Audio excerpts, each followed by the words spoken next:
లక్ష్యం వైపు దృష్టిని నిబద్ధించి ఉంచు, పక్కకి చెదరనివ్వకు. ఆ వెళ్ళే మార్గంలో నీకు ఆకర్షణలు ఎదురవుతాయి, వికర్షణలు ఎదురవుతాయి. నిన్ను ఆకర్షించేలాగే లగ్జరీస్ కనబడవచ్చు, భోగాలకు లొంగకు. ఒక్కొక్కప్పుడు నీకు భయంకరమైనవి ఎదురు కావచ్చు. అన్ని చోట్ల బలం చూపించు, కొన్ని చోట్ల యుక్తి చూపించు, కొన్ని చోట్ల శక్తి చూపించు. అది ఇక్కడ మొట్టమొదట భోగాలను కూడా అక్కర్లేదు అని చెప్పడం మైనాకుడి దగ్గర కనబడుతుంది. అందుకే కార్యసాధకుడు ఉండవలసిన లక్షణాలు మీరే ఇప్పటి వరకు రాస్తే కొన్ని టిప్స్ బయటపడతాయండి. మొట్టమొదటి ఉండవలసింది సెల్ఫ్ కాన్ఫిడెన్స్, అది మనం చూపించాం. అదేవిధంగా కాన్ఫిడెన్స్ ఆన్ గాడ్, అది మొట్టమొదటి వచ్చింది. మూడవది ఇప్పుడు మనం పరిశీలిస్తే ఈ మూడింట్లో పరిశీలిద్దాం. మొదట భోగలాలస ఉండరాదు, ఎప్పుడూ కూడాను విశ్రాంతి భోగము వీటి వైపు దృష్టి ఉండరాదు. ముఖ్యంగా పిల్లలకి నేర్పాలండి, సక్సెస్ టిప్స్లో ఇది. రెండవది యుక్తి చూపించాలి, సొరస దగ్గర శక్తి చూపించలే, యుక్తిని ప్రకటించి చక్కగా తప్పుకున్నాడు అక్కడ. ఆ విధంగా అందుకు అవసరమైనప్పుడు యుక్తిని ప్రయోగించి మనకు అడ్డంకుల్ని తొలగించుకుంటూ వెళ్ళాలి. మూడవది వచ్చినప్పుడు శక్తిని ప్రకటించాడు, బలాన్ని ప్రకటించి అవరోధాన్ని తొలగించాడు.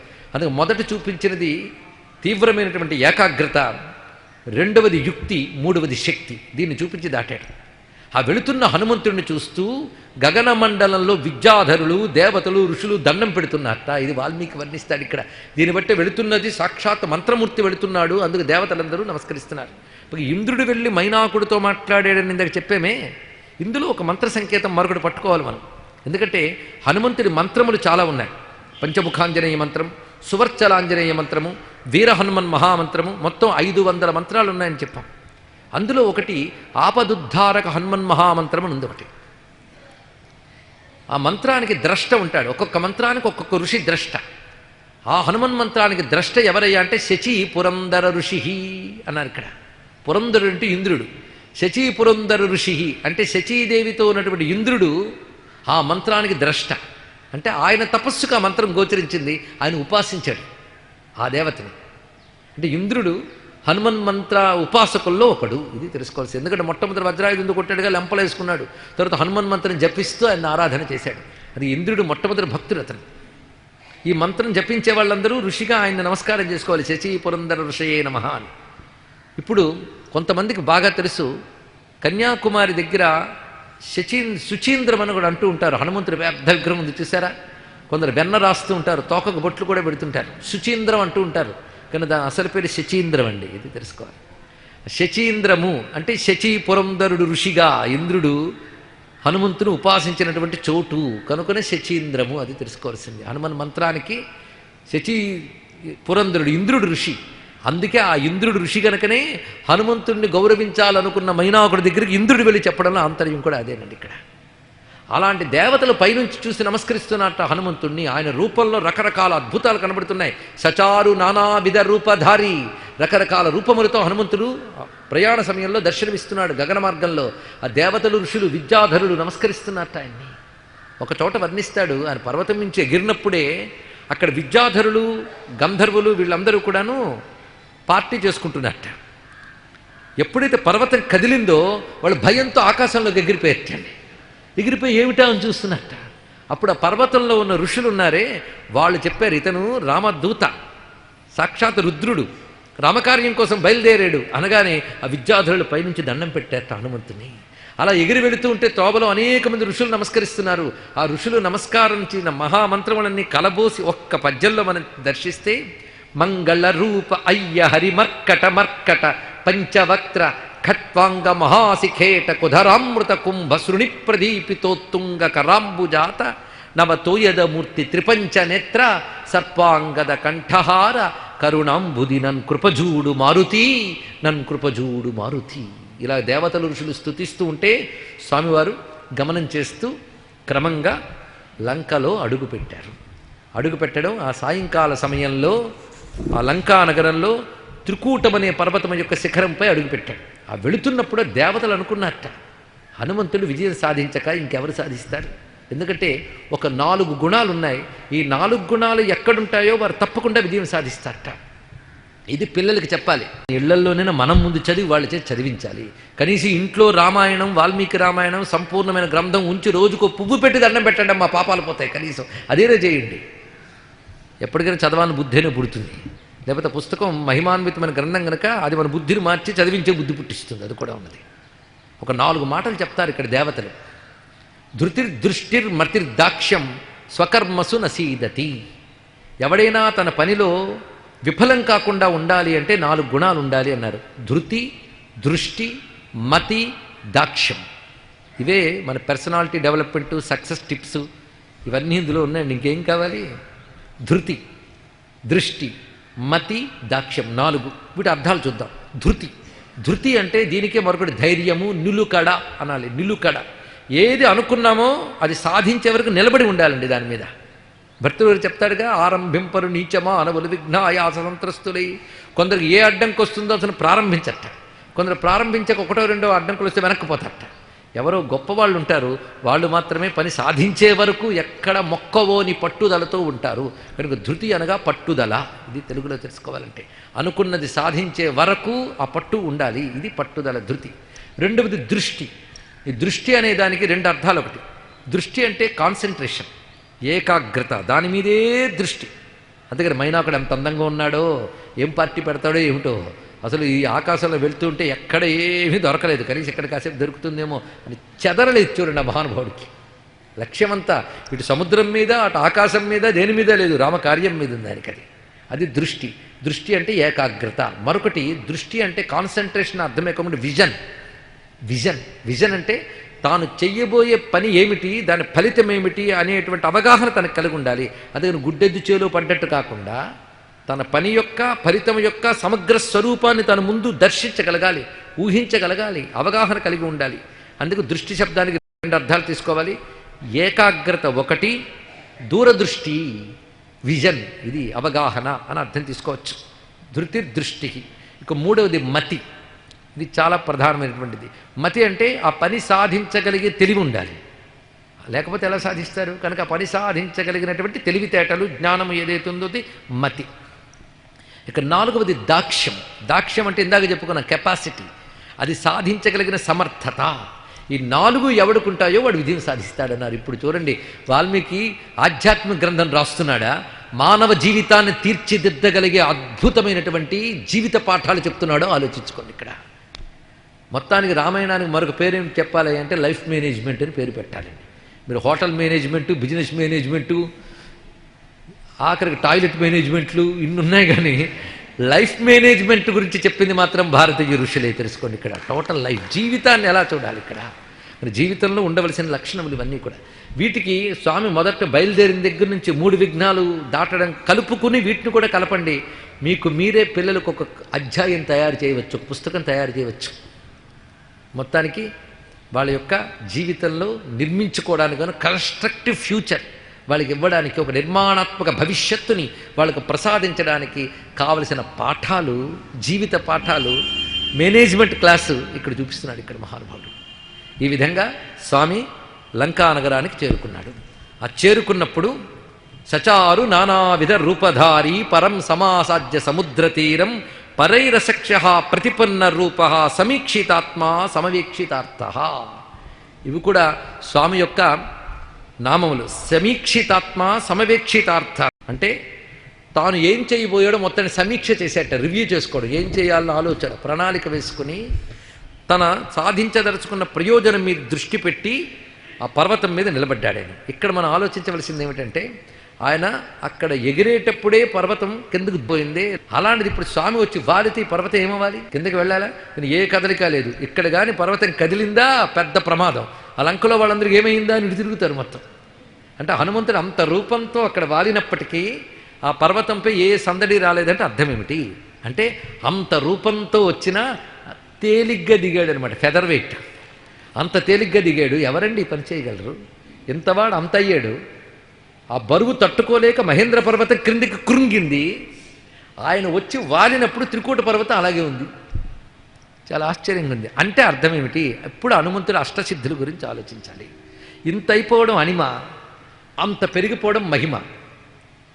ఎంత ఉన్నా పెద్ద బరువుగా ఉండవచ్చు, అది గరిమ. అంత పెద్దగా ఉన్నా చాలా తేలికైపోవచ్చు, అది లఘిమ. ఇది హనుమంతుడు అష్టసిద్ధులు ఎక్కడెక్కడ చూపించాడో తెలుసుకోవడం పెద్ద ఆశ్చర్యం. అది కూడా గమనించాలి. ఇదే సుందరకాండలో హనుమంతుడిని పరిశీలిస్తూ వెళ్ళాలండి, అదే తెలుసుకోవాల్సింది. కనుక అష్టసిద్ధులు అప్పుడు 4 సిద్ధులు కనిపించాయి. అలాగే ఎక్కడ అనుకున్నదైనా పొందగలిగితే అది ప్రాప్తి. అష్టసిద్ధులు ఎలా చూపిస్తాడు? అణిమా మహిమా చైవ గరిమా లఘిమా తద ప్రాప్తి ప్రాకామ్యమీషిత్వం వశిత్వంచ అష్టసిద్ధయ. ప్రాప్తి, ప్రాప్తి అంటే ఎంత దూరాన్న ఉన్నదైనా సాధించగలిగితే దాని ప్రాప్తి అని అంటారు. ఇక్కడ ఈ సిద్ధులు వచ్చినప్పుడు ఎక్కడో ఉన్నది ఇక్కడికి కూడా తేవచ్చండి. కానీ హనుమంతుడు అక్కడ ఉన్నదానికి అంత తేలిగ్గా వెళ్ళాడు, ప్రాప్తి. అలాగే యుద్ధం జరిగేటప్పుడు కూడా వెళ్ళి సంజీవి పర్వతం తెస్తాడు, ఇది ప్రాప్తి. ఇక ప్రాకామ్యం, ప్రాకామ్యం అంటే కోరుకున్నది సాధించడం. ఇది సాధారణంగా లభించదు. అందుకే అమ్మవారి ఉపాసన భగవద్ ఉపాసన చేస్తే అష్టసిద్ధులు వస్తాయని అంటారు. మన అమ్మవారి యొక్క ప్రథమావరణంలోనే వీటన్నిటిని మనం చదువుతుంటాం, అణిమా మహిమ గరిమా లఘిమ. ఇప్పుడు ప్రాకామ్యం, ప్రాకామ్యం అంటే కోరుకున్నది పొందడం. హనుమంతుడు అది సాధించాడు. హనుమంతుడికి ఎక్కడ ఫెయిల్యూర్ లేదు చూడండి. తను ఏది చేయాలనుకున్నాడో చేశాడు. అది ఇక్కడ అందుకే ప్రాప్తి ఉంది, ప్రాకామ్యం ఉంది. వశిత్వం, వశిత్వం అంటే అందరినీ వశపరుచుకోవడం, అదా కంట్రోల్ అండి. వశిత్వం అంటే కంట్రోల్, అందరి మీద కంట్రోలు, తన మీద తనకి కంట్రోల్. ఇది అన్నిటికంటే గొప్పది, తన మీద తనకు కంట్రోల్. దీన్నే జితేంద్రియం అని అంటారు. తన ఇంద్రియాలను తాను నియంత్రించుకోవడం, తన మనస్సును తాను నియంత్రించడం, ఆ తర్వాత లోకాన్ని నియంత్రించడం. ముందు నిన్ను నువ్వు నియంత్రించుకో, అప్పుడు లోకం అనుకోకుండా నీకు వశమైపోతుంది. ఇది తెలుసుకోవాలి. మన మీద మనకు నిగ్రహం లేకుండా లోకాన్ని మనం వశం చేసుకోవాలనుకున్నప్పుడు అపజయం పాలవుతాం. దానికి ఉదాహరణ హిరణ్యకశిపుడు. వాళ్ళ అబ్బాయి ఆ పాఠం చెప్పాడు, లోకములన్నియున్ గడియలోన జయించిన వాడవు ఇంద్రియానీకము గల్వవైతివి. లోకాలు జయించా, ఏం లాభం, ఇంద్రియాలు జయించలేదు కదా అన్నాడు. ఇక్కడ ఆ ఒక్క నీ లోపల శత్రువులను 6 ఉన్నారు. వాళ్ళు భీకర శత్రువులార్గుల ప్రభిన్నుల చేసిన నీ లోపల అసలు శత్రువులు 6. ఎవరు వాళ్ళు? చకాచకా అందరూ చెప్తారు. శత్రువుల పేర్లు తెలుసు, జయించేరో లేదో ఏ కొందరికో తెలుసు. కామక్రోధలోభ మోహ మదమాత్సర్యములు. నీ లోపల శత్రువులు వాళ్ళు. వాళ్ళని జయిస్తే నీకొక వైరి లేడు ఒకడు, ఇంకా నీకు శత్రువే లేడు. అంత దగ్గర చెప్పాడు కదా. కనుక జితేంద్రియం బుద్ధిమతాం వరిష్టం కనుక వశిత్వం. ఇక ఈశిత్వం, ఈశిత్వం అంటే దేన్నైనా శాసించగలిగే శక్తి అండి. హనుమంతుడు మాట అన్నా, హనుమంతుడి చూపు అన్నా ప్రతి వాళ్ళు లొంగి ఉంటారు. అది శాసనం, ఈశిత్వం. పైగా ఆయన ఈశ్వరుడికి చెప్పడానికి ఉంది. కనుక హనుమంతుడిలో అష్టసిద్ధులు ఎలా ఉన్నాయో ఇప్పుడు మనం తెలుసుకున్నాం. అష్టసిద్ధి స్వరూపుడైన హనుమంతుడికి నమస్కారం చేసుకుందాం. అయితే ఆయన్ని బాగా ఉపాసన చేస్తే మనకు అష్టసిద్ధులు ఇస్తాట. చూడండి ఇక్కడ హనుమంతుడి దగ్గర దివ్య గుణాలు కొన్ని ఇస్తాట. అష్టసిద్ధి నవనిధికే దాత. అష్టసిద్ధులు నవనిధులు ఇస్తాట. అష్టసిద్ధులు ఇప్పుడు అయ్యేగా, నవనిధులు తర్వాత చూద్దాం. అన్నీ ఒకేసారి ఇస్తే భరించద్దు. అష్టసిద్ధులు ఆయన దగ్గర ఉన్నాయి. అందుకే ఇప్పుడు 4 సిద్ధులు, మిగిలిన 4 సిద్ధులు ఎలా ఉన్నాయో చెప్పుకున్నాం. మొత్తానికి స్వామివారు అమిత తేలికగా పర్వతం మీద వాలారు. వాలి ఒక్కసారి ఎంత దాటి వచ్చాడో వెనక్కి తిరిగి చూసేట. నగ్లాని మధిగచ్చతి అంటాడు ఇక్కడ. దిగిన తర్వాత అమ్మయ్య అని కూడా అనలేదుటండి. అక్కడ ఆయనకి అలసటే లేదు. నగ్లాని మధిగచ్చి హుస్సురు అనలేదు స్వామి.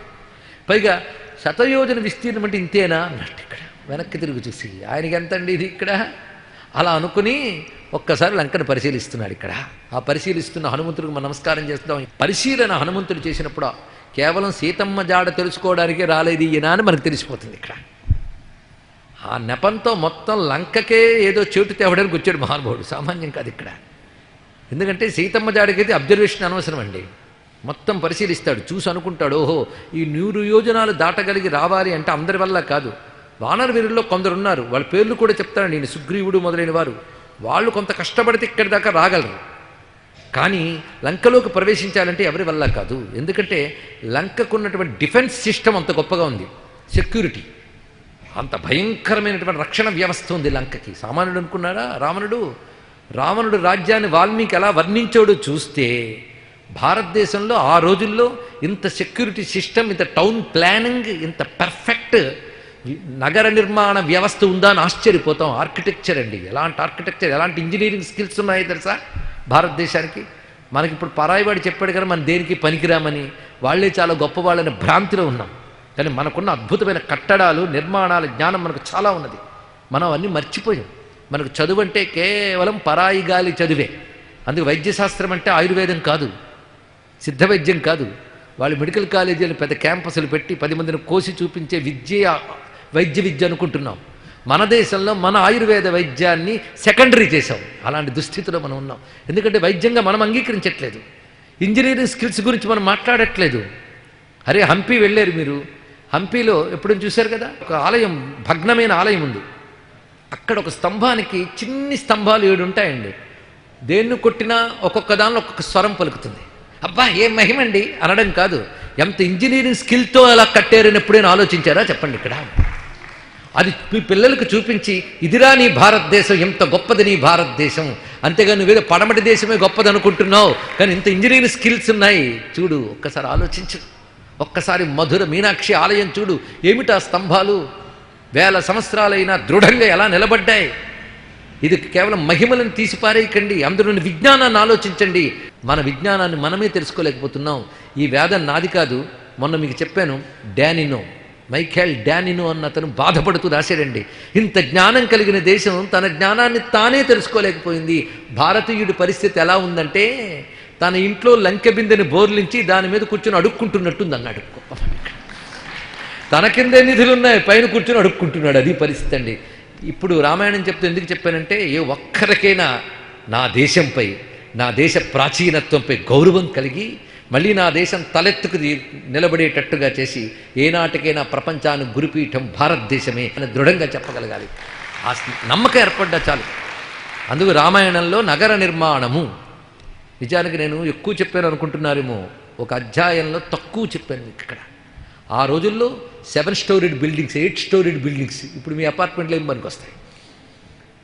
పైగా అవి ఇరుకిరుకు కాదు, వాటి చుట్టూ అద్భుతమైన ఉద్యానవనాలు, వృక్షములు అవన్నీ వేసి ఉన్నాయట. అవన్నీ వర్ణిస్తాడు ఇక్కడ. లతాగృహాహ అంటే లతలతో అల్లిన పొదరిళ్ళు, భూగృహాహ, చిత్రగృహాహ, రకరకాల గృహ నిర్మాణాల వ్యవస్థను చూపిస్తున్నాడు ఇక్కడ. పైగా వీధులు ఏ విధంగా నిర్మాణమై ఉన్నాయి, ఇళ్ళు ఎలా ఉన్నాయి, అవన్నీ వర్ణించాడు ఇక్కడ. అయోధ్యకాండలో అయోధ్యని అలా వర్ణిస్తాడు. మొత్తానికి ఆ టౌన్ ప్లానింగ్ సిస్టమ్ అలా ఉందండి. అలాగే రావణుడు కూడా తన రాజ్యానికి సెక్యూరిటీ సిస్టమ్ అంత చక్కగా పెట్టాడు చూడండి.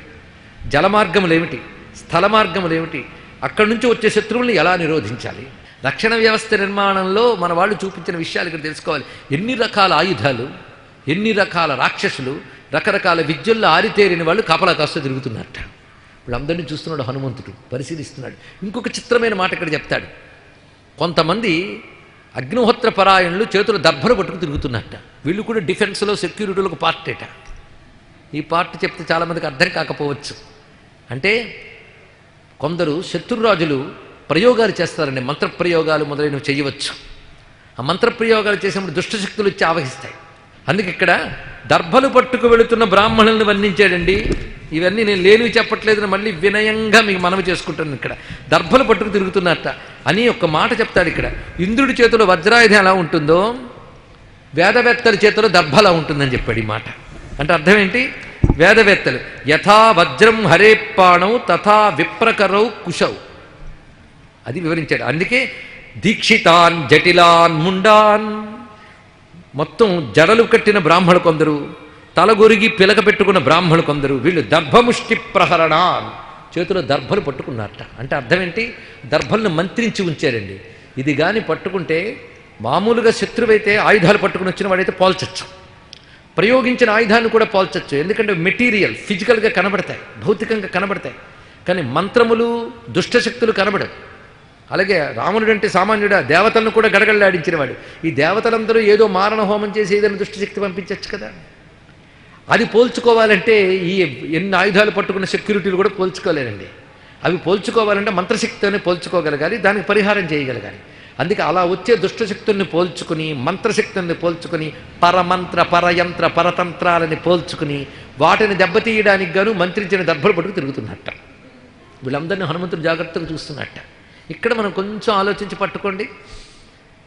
అలా దేన్నైనా పోల్చగలిగేటువంటి దర్భలు పట్టుకున్న వాళ్ళు హనుమంతుడు వచ్చేది మాత్రం పోల్చలేకపోయారు. ఇది తెలుసుకోవాల్సింది ఇందులో ఉన్నటువంటి విషయం. అంటే అర్థం ఏంటి?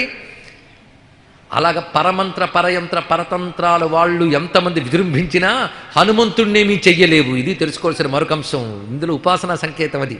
అందుకే హనుమంతుడిని మాత్రం ఎవరు ఆపలేకపోయారే, ఆయన క్షేమంగా వచ్చాడు. ఎందుకంటే ఆయుధాలు వాళ్ళ కళ్ళు అయినా కప్పచ్చు, కానీ వీళ్ళ కళ్ళు ఎవరు కప్పలేరు. అలాంటిది వాళ్ళు కూడా పోల్చుకోలేని విధంగా వచ్చాడంటే ఎన్ని మంత్రాలైనా హనుమంతుడినేమీ చెయ్యలేవు. పరమంత్ర విభేదకాయ నమః, పరయంత్ర నిరాకర్త్రే నమః, అష్టోత్తర శతనామాల్లో వస్తే హనుమంతుడి నామాల్లో కనుకనే హనుమద్భక్తులపై ఎవరైనా మంత్రప్రయోగం చేసినా తంత్రప్రయోగం చేసినా చేతబళ్ళు చేసినా హనుమద్భక్తులపై పని చెయ్యవు. అందుకే హనుమంతుడిని ఆశ్రయించిన వారిని ఏ ఒక్కరూ బాధించలేరు. అందుకే భోజనం చేసేటప్పుడు కూడా హనుమన్ మంత్రములు చెప్తారు. కుమార బ్రహ్మచారీచ హనుమాన్ తే నమో నమః. ఇలా హనుమాన్ నామములు పరిగి భోజనం చేస్తే అన్నదిష్టి ఉండదుటండి, అన్న దోషం పోతుందట. అలాగే హనుమన్ మంత్రాన్ని మంత్రించి హనుమన్ నామాన్ని మంత్రించి సింధూరం ధరిస్తే పరమంత్ర పరయంత్ర పరతంత్రాలు కూడా పోతాయి, వాడి దగ్గరికి రావు. ఇది మనం వాల్మీకి చూపిస్తున్న సంకేతాల ద్వారా గ్రహించవలసిన హనుమన్ మంత్ర విశేష రహస్యాలు ఇవన్నీ కూడా. మొత్తానికి ఆంజనేయ స్వామి వారు అన్నీ పరిశీలిస్తున్నారు. ఈ వ్యవస్థ ఎంత గట్టిగా ఉందే, వీడిది సామాన్యుడు కాడు, చాలా అద్భుతమైన వ్యవస్థ. అయినప్పటికీ ఇంకా చీకటెక్కలేదు, నేను ఈ రూపంతో లంకలో ప్రవేశించడం భావ్యం కాదు ఇప్పుడు అని చీకటెక్కిన తర్వాత లోపలికి వెళ్తాను. అంతవరకు మొత్తం పరిశీలిస్తున్నాడు, కొండ మించి హైట్లో చూస్తున్నాడు, బర్డ్స్ వ్యూ అంటారే, మొత్తం విహంగ వీక్షణం చేసి ఇంకా చీకటి ఎప్పుడు ఎక్కిందో అప్పుడు తన రూపాన్ని తాను తగ్గించుకున్నట్టు ఒక్కసారి. పురుషదంసక మాత్ర సన్ బభూవ అద్భుత దర్శన. ఎంత రూపం తీసుకున్నాడయ్యాడు, పిల్లి పరిమాణం అంతా అయ్యాడు, పిల్లి పిల్లల చిన్న స్వరూపం తీసుకున్నాడు. ఇక్కడ వాల్మీకి అంటాడు బభూవ అద్భుత దర్శన అన్నాడు. ఇక్కడ చూడండి, హనుమంతుడు పెరిగినప్పుడు అద్భుత దర్శన అని మాట్లాడాడు, హనుమంతుడు తనని తాను తగ్గించుకున్నప్పుడు అద్భుత దర్శన అన్నాడు. హనుమంతుడు పెరిగిన అద్భుతమే, తగ్గిన అద్భుతమే, అన్ని అద్భుతాలే అయినవి.